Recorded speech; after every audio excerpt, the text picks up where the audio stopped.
A Igreja Assembleia dos Santos. Pastor José, Pastor Almeida, irmão Carlos.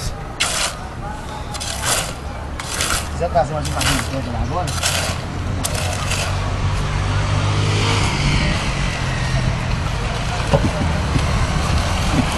Não, um carrinho de pedra, tchê.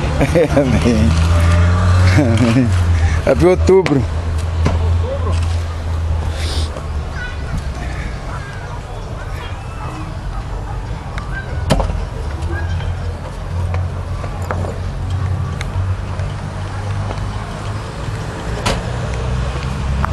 Na coisa, eu pego, trazer uns 3 carrinhos, jogar de uma vez, depois eu pego qualquer coisa.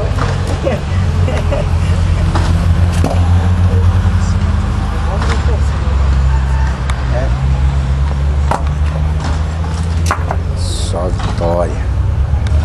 Só vitória, povo de Deus. A obra do Senhor está sendo feita.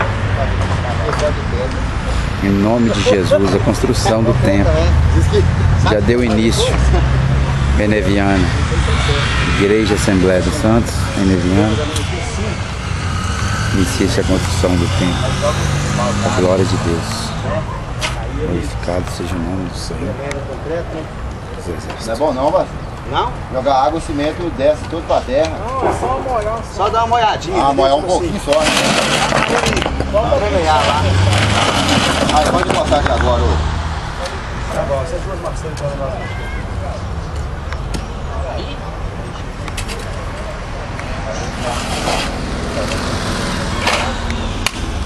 Pelo menos esse, mano. Esse aqui é o que vai travar aqui, vai travar lá, vai travar pra lá.